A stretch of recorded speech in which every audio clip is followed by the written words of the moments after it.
Hallelujah. Ndio kwa naita mali. Ndio wakati ambao nimekuwa nikiombea. Bwana, thibitisha neno lako sasa. Bwana, thibitisha nuru hii. Kamngaliwe Mungu ambaye umetutenga. Kamngaliwe Mungu ambaye umesema nasi. Si mawazo yetu yaliyotufanya tuondoke. Si njia zetu ili tuonekane tofauti na watu wengine. Watu wengine walifikiria, walisema hapa sisi wao wanajitenga, pia wao wanataka sadaka, pia wao wanataka pesa. Ambayo mimi ninataka, mimi sitaki pesa ya. Ndio sababu nakwambia kila mara, hautaniona mimi nikikwambia kwamba toa fungu. Hautaniona mimi nikikwambia mambo ya pesa. Ninajua kwamba utoaji, mambo hayo naelewa, lakini hakuna siku utakwambia hilo. Kwa sababu kuitwa kwa ajili ya pesa, kuitwa kwa ajili ya pesa, kuna haja ya mambo haya. Jambo ndogo ya kushona hema, Mungu ananilisha na nitategemea huyo Mungu. Haleluya. Si pesa, Mungu aliyetutenga, Mungu aliyetutenga. Kama umefika sawa, kudhibitisha, naambia wandugu, kwa Masai acha, ambaye aliye na kweli, ambaye aliye na ujumbe, ambaye aliye na nuru, aliye na nguzo ya Mungu, Mungu anaenda kumthibitisha. Si maneno ya maaskofu, si maneno ya maaskofu, si maneno ya wingi wa watu, lakini aliye na Kristo, Mungu anaenda kumthibitisha. Na wapendwa, hata vipofu, hata makafiri, hata watu wa madhehebu, hata waamini wa mtume, hata makafiri, wanaenda kujua nani aliye na Kristo. Wanaenda kutambua imewadia. Wakati umefika. Haleluya. Imefika mpesa. Hakikisha umefunga mshipi wako sasa. Ndio wakati ndio kwa tunaongoza. Amen. Hakikisha umefunga mshipi wako sasa. Kanisa la kwanza ilifika mahali ambapo Mafarisayo hawangeweza simama na kupinga yale ambayo yalikuwa yanatendeka katika hilo la kwanza. Roho Mtakatifu tena kazi. Hakuna ambaye angekanusha jambo hilo. Kiwete, kipofu, kilema, viziwi, ubu, wote walikuwa wanapona. Wafu walikuwa wanafufuliwa. Haleluya. Hapo ndipo mahali hapo wakati wa tunafanana na Kristo, kwa sababu tuwe na kilele. Haleluya. Jiwa la kilele. Bwana Yesu apewe sifa. Jiwa la kilele. Umanyire kilelyo. Bwana Yesu apewe sifa. Jiwa hili la kilele. Huu ndio wakati sasa. Imani ya biharusi. Wakati wa jioni. Inafuta ili tuwe la kilele. Niweze kuunganisha kanisa. Niweze kukamilisha jengo. Haleluya. Ili biharusi sasa aweze kupata nguvu. Awe na imani ya kunyakuliwa. Wende kumlaki Bwana hewani. Wakati sasa Bwana makasema wao na imani ya biharusi waombe wakati wa jioni. Haleluya. Itafuta jiwe la kilele, itafanana na Kristo. Wakati jiwe la kilele litashuka, Roho Mtakatifu atakapotia muhuri biharusi wakati wa jioni. Kuinua kiwango cha hotuba. Huduma ya biharusi ikafanana na Kristo. Hata sura ya Kristo.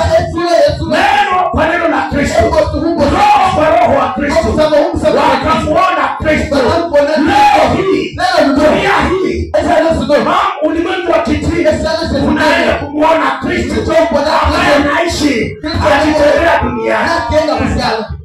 Anasema tunaenda kuona uvuvio wa ajabu ambao hatawahi kuwa nao. Adoption volume 34. Anasema kwamba mnajua kwamba kuna pigo ambayo litapata dunia la magonjwa yasiyopona. Haleluya. Anasema kutakuwa na hilo pigo. Anasema hata saratani. Saratani ni mtoto sana. Kwa huo ugonjwa unaokuja. Anasema si mbali. Na ujue ndugu Peno alilala 1965 December. Hallelujah. 1965 December. Hallelujah. Anasema si mbali. Hakuna pigo hilo halitashuka duniani. Angalia magonjwa kama ukimwi.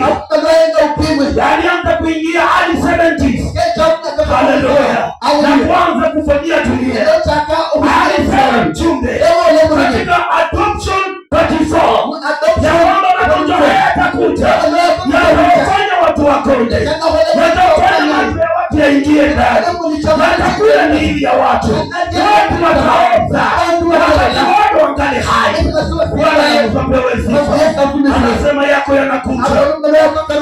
Akasema nakwambia ukitaka kusoma hilo utasoma kuanzia paragraph 73 ya huo ujumbe. Anasema lakini bi harusi wakati wa jioni atakuwa na nguvu ya kusimamisha magonjwa hayo. Atakuwa na nguvu ya kusimamisha magonjwa hayo. Ugonjwa wa haleluya. Kwa sababu ugonjwa ni pepo na pepo haliwezi simama mbele yake. Kwa sababu ya harusi atakuwa kama Kristo. Anasongea kufanana na Kristo. Hapo ndipo tunakoelekea. Hapo ndipo tunaenda. Hapo ndipo tumefika. Tunafika mahali pa kufanana na Kristo. Mbele yake hakuna pepo aliyesimama. Hakuna pepo aliyesimama mbele ya Bwana. Alipiga nduru na kulia akienda. Mapepo ya vifafa, mapepo ya ukoma, mapepo ya kila aina, hata mauti ilitii mbele ya uwepo wake. Haleluya. Alisema kazi nisifanyazo mimi hiyo wanafanya nyingi. Alienda kwa Baba, alienda kwa Baba, alirudi kwa nguzo ya Mungu. Haleluya. Alirudi kwa Baba, alirudi kwa Baba. Kanisa ya harusi leo. Haleluya. Amen. Amerejeshwa. Amerejeshwa. Ujumbe wa wakati wa unakuja kurejesha kanisa mahali pale ambapo Adam alikuwa kabla ya anguko. Alikuwa na mamlaka ya maumbile. Angeamuru mti kutoka mahali ulipo na usimame mahali anakotaka.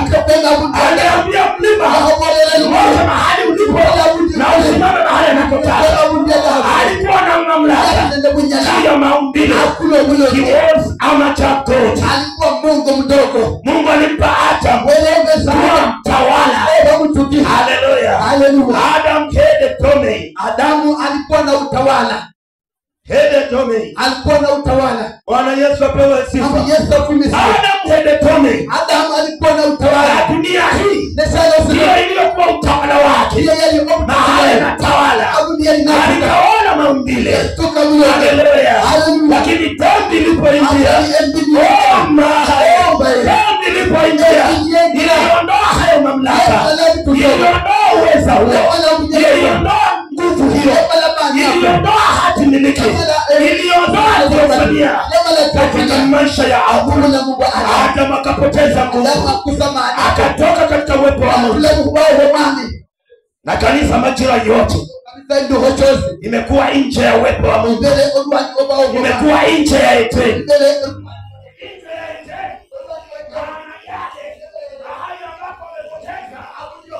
mamlaka, mahali ambapo wamepoteza nguvu, mahali ambapo wamepoteza haki miliki. Bwana Yesu apewe sifa, ambaye ndiye Roho Mtakatifu. Lakini kifo cha Kristo alipokuja Bwana, yeye alirejesha mauti yake. Haleluya. Inarejesha Adamu alianguka katika Edeni. Mauti ya Kristo inarudisha. Roho Mtakatifu anaposhuka juu yake, anapata kile alichopoteza. Wanapewa sifa. Haleluya. Wakati unapata Roho Mtakatifu, unarejeshwa katika Edeni ya Mungu, katika uwepo wa Mungu, katika haki miliki, mahali ambapo unamiliki, mahali ambapo unatawala, mahali ambapo una mamlaka, mahali ambapo una nguvu.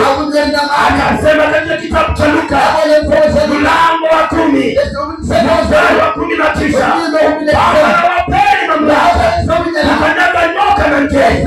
Haleluya. Bwana alipatia mamlaka kanisa. Nikipokea Roho Mtakatifu, ninarudishiwa mamlaka ya kukanyaga nyoka na nge, kuharibu kazi za shetani,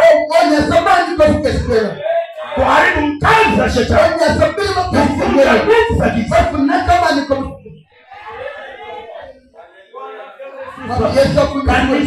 Kanisa nikipokea Roho Mtakatifu, Roho huyu Mtakatifu ananiweka katika nafasi yake, ananiweka katika mamlaka ya kutenda kazi. Haleluya. Tunakuwa wana wa Mungu tunapozaliwa mara ya pili. Unapopokea Roho Mtakatifu, unakuwa mwana wa Mungu, unakuwa binti wa Mungu. Lakini bila Roho Mtakatifu, wewe bado si mwana, wewe bado si binti. Lazima upokee Roho Mtakatifu, yeye anayekufanya kuwa mwana na binti wa Mungu.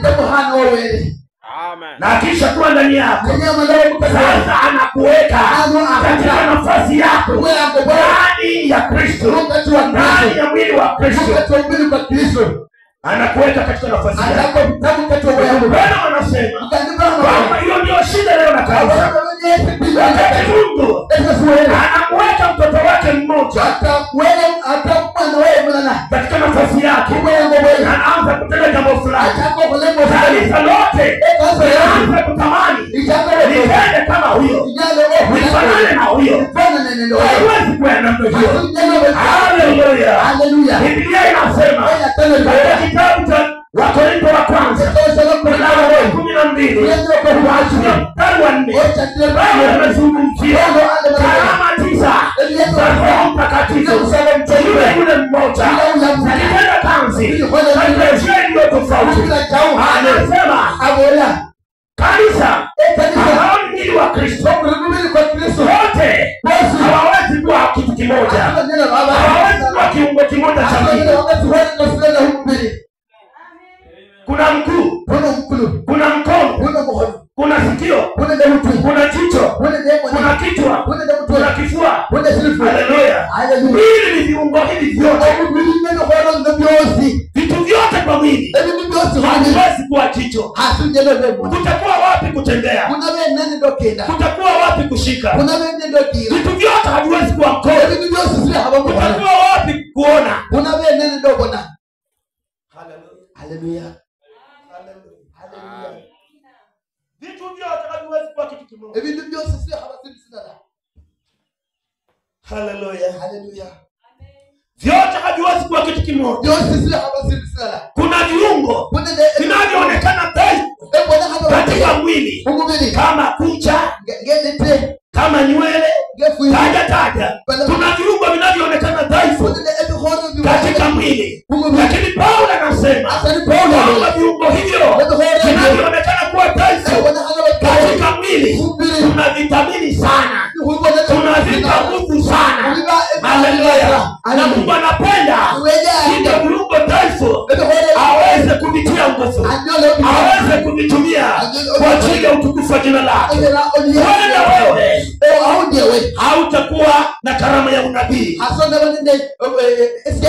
hautaona maono. Haleluya. Huenda wewe hautakuwa mpambanuzi. Haleluya. Huenda wewe hautakuwa mkalimani. Huenda wewe hautakuwa na maarifa, lakini unaweza kuwa na hekima. Bwana Yesu apewe sifa. Hekima ya Roho Mtakatifu. Unaweza kuwa na karama ya uponyaji. Unaweza kuwa na karama ya miujiza. Karama hizo tofauti. Wote hatuwezi kuwa na karama moja. Hatuwezi kuwa wote na karama moja. Lakini Mungu atazigawa hizi karama kwa kanisa lake jinsi apendavyo yeye mwenyewe, ili kujenga mwili, kukamilisha mwili wake. Anazileta huduma tano ndani ya kanisa: huduma ya mchungaji, huduma ya mwalimu, huduma ya mwinjilisti, huduma ya nabii na huduma ya mtume. Zote tano kwa kanisa lake ili kukamilisha mwili wake. Bwana Yesu apewe sifa. Wote hawawi mitume, wote hawawi wachungaji, wote hawawi walimu, wote hawawi manabii, wote hawawi wainjilisti. Bwana Yesu apewe sifa. Anapeana karama zake, huduma zake kama apendavyo yeye mwenyewe. Kwa hivyo usitake kuwa kama mtu fulani. Daudi akasema ya kwamba ni vema kama Bwana nitakuwa mkeka wa mlangoni pa nyumba yako, kama niwe chochote kile katika ufalme wa Mungu, si katika ufalme wa dunia. Kuna mtu mmoja aliyekuwa tajiri, aliyekuwa na fedha. Nafikiria alikuwa ndugu Shariti, ambaye alimwambia ndugu Branham ya kwamba Branham, mimi ninapenda tu niweze kuwa nikibeba kofia yako mahali unaenda. Ukienda kwa mikutano niwe nabeba kofia. Sikuwa mwenye kiburi. Kubeba kofia kuwa mkeka wa mlangoni ambayo watu wanapita na kupangusia. Mimi sitaki kuwa hiyo. Acha kiburi. Mbele za Bwana unanyenyekea na umesema, Bwana nifanye kile utakacho niwe. Kama ni mkeka wa mlangoni, ndio uliona Baba unanifaa, nifanye niwe mkeka wa mlangoni. Daudi alikuwa mfalme, lakini alitamani kuwa mkeka wa mlangoni pa hekalu la Mungu. Kiburi ndicho kinafanya tusipate karama za Mungu. Haleluya. Lakini tukiacha kiburi na kumchukua Mungu katika neno lake na kujinyenyekeza mbele zake, atatumia jinsi atakavyotumia, atatenda mapenzi yake ndani ya maisha yetu. Haleluya. You see? Don't be scared. Usiogope. Usitishwe. Paul addressed it. Paulo alilieleza. Addressed it. He addressed the church.